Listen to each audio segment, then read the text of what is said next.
श्रीमद्भागवत भगवान की जय। पहले अध्याय महात्म्य।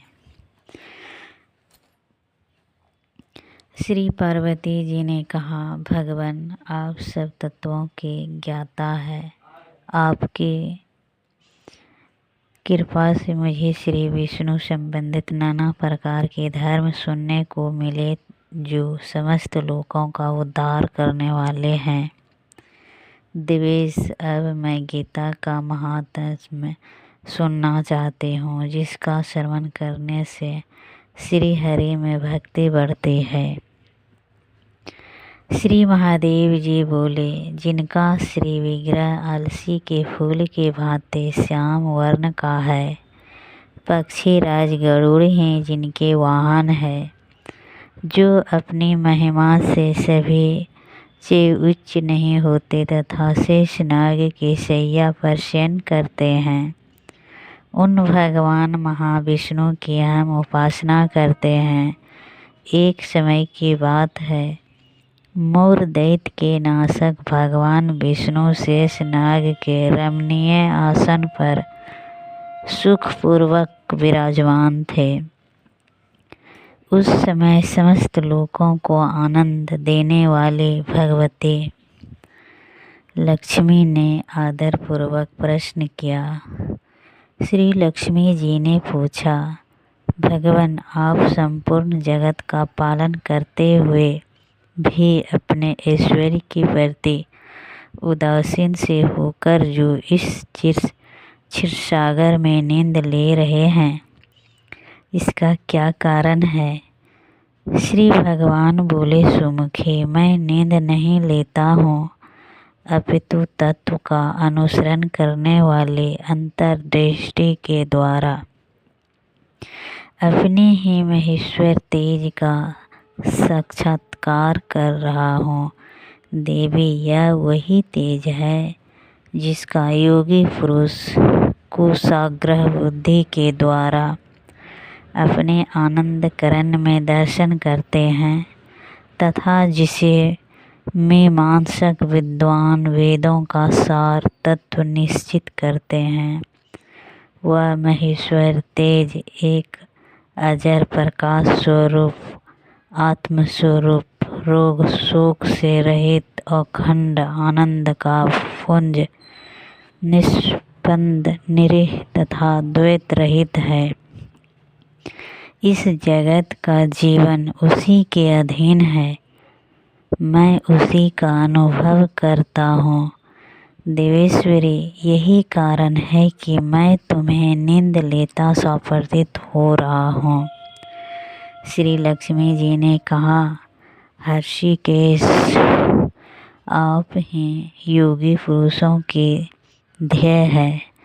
आपके अतिरिक्त भी कोई ध्यान करने योग्य तत्व है, यह जानकर मुझे बड़ा कौतूहल हो रहा है। इस चराचर जगत की सृष्टि और संहार करने वाले स्वयं आप ही हैं। आप सर्वसमर्थ है। इस प्रकार की स्थिति में होकर भी यदि आप उस परम तत्व से भिन्न है तो मुझे उसका बोध कराइए। श्री भगवान बोले, प्रिय, आत्मा का स्वरूप द्वैत और अद्वैत से पृथक भाव और अभाव से मुक्त तथा आदि और अनंत से रहित है।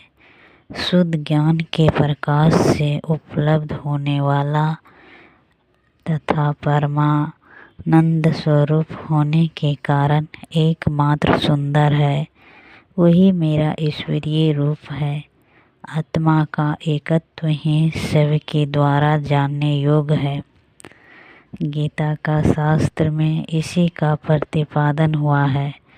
अमित तेजस्वी भगवान विष्णु के ये वचन सुनकर लक्ष्मी देवी ने षड का उपस्थित करते हुए कहा, भगवान, यदि आपका स्वरूप स्वयं परमानंदमय और मन वाणी की पहुँच के बाहर है तो गीता कैसे उसका बोध कराती है। मेरे संदेह का आप निवारण कीजिए। श्री भगवान बोले, सुंदरी सुनो, मैं गीता में अपनी स्थिति का वर्णन करता हूँ। क्रमशः 5 अध्यायों को तुम 5 मुख जानो, 10 अध्यायों को 10 भुजाएं समझो तथा 1 अध्यायों को उदर और 2 अध्यायों को दोनों चरण कमल जानो। इस प्रकार यह 18 अध्यायों की वाङ्मयी ईश्वरीय मूर्ति ही समझनी चाहिए। यह ज्ञान मात्र से ही महान पातकों का नाश करने वाली है। जो उत्तम बुद्धि वाला पुरुष गीता के 1 या आधे अध्याय का अथवा 1 आधे या चौथाई श्लोक का भी प्रतिदिन अभ्यास करता है, वह सुशर्मा के समान मुक्त हो जाता है। श्री लक्ष्मी जी ने पूछा, देव सुशर्मा कौन था, किस जाति का था और किस कारण से उसकी मुक्ति हुई? श्री भगवान बोले, प्रिय सुशर्मा बड़ी खोटी बुद्धि का मनुष्य था। पापियों का तो वह शिरोमणि ही था। उसका जन्म वैदिक ज्ञान से शून्य एवं क्रूरतापूर्वक कर्म करने वाले ब्राह्मणों के कुल में हुआ था। वह ना तो ध्यान करता था, ना जप, ना होम करता था, ना अतिथियों का सत्कार। वह लंपट होने के कारण सदा विषयों के सेवन में ही आसक्त रहता था। हल जोतता और पत्ते बेचकर जीविका चलाता था। उसे मंदिरा पीने का व्यसन था तथा वह मांस भी खाया करता था। इस प्रकार उसने अपने जीवन का दीर्घकाल व्यतीत कर दिया। एक दिन मूढ़ बुद्धि सुशर्मा पत्ते लाने के लिए किसी ऋषि की वाटिका में घूम रहा था।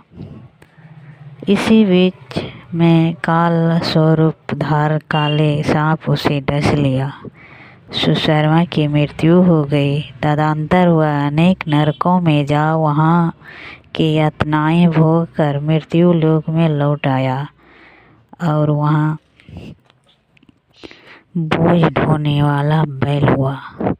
उस समय किसी पगड़ ने अपने जीवन को आराम से व्यतीत करने के लिए उसे खरीद लिया। बैल ने अपनी पीठ पर पड़ का भार ढोते हुए बड़े कष्ट से 7-8 वर्ष बिताए। एक दिन पगड़ने ने किसी ऊंचे स्थान पर बहुत देर तक बड़ी तेजी के साथ उस बैल को घुमाया। इससे वह थक कर बड़े वेग से पृथ्वी पर गिरा और मूर्छित हो गया। उस समय वहाँ कुतूहलवश आकृष्ट हो बहुत से लोग एकत्र हो गए। उस जन समुदायों में से किसी पुण्यात्मा व्यक्ति ने उस बैल का कल्याण करने के लिए उसे अपना पुण्य दान किया। तत्पश्चात कुछ दूसरे लोगों ने भी अपने अपने पुण्यों को याद करके उन्हें उसके लिए दान किया। उस भीड़ में एक वेश्या भी खड़े थे। उसे अपने पुण्य का पता नहीं था, तो भी उसने लोगों के देखी उसी बैल के लिए कुछ त्याग किया। तदंतर यमराज के दूत उस मरे हुए वाणी को पहले यमपुरी में ले गए।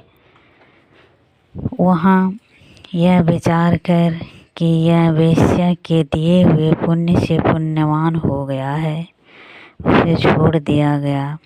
फिर वह भूलोक में आकर उत्तम कुल और शील वाले ब्राह्मणों के घर में उत्पन्न हुआ। उस समय भी उसे अपने पूर्व जन्म की बातों का स्मरण बना रहा।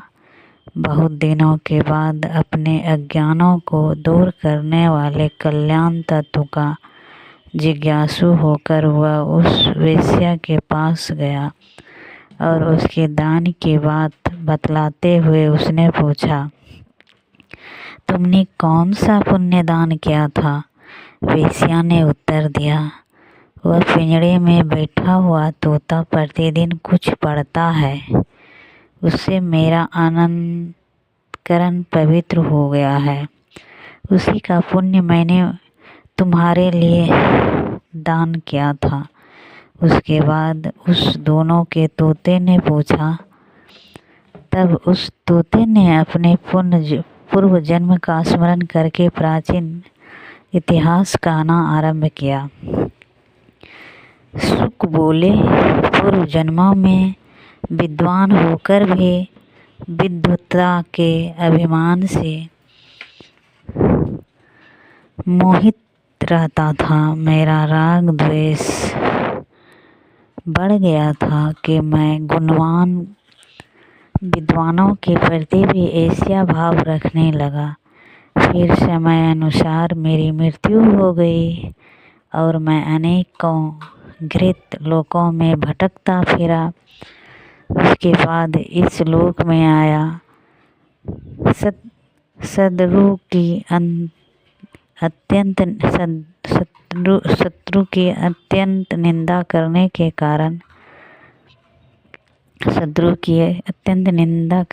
कारण तोते के कुल में मेरा जन्म हुआ। पापी होने के कारण छोटी अवस्था में मेरा माँ पिता से वियोग हो गया। एक दिन मैं ग्रीष्म ऋषि में तपे हुए मार्ग पर पड़ा था।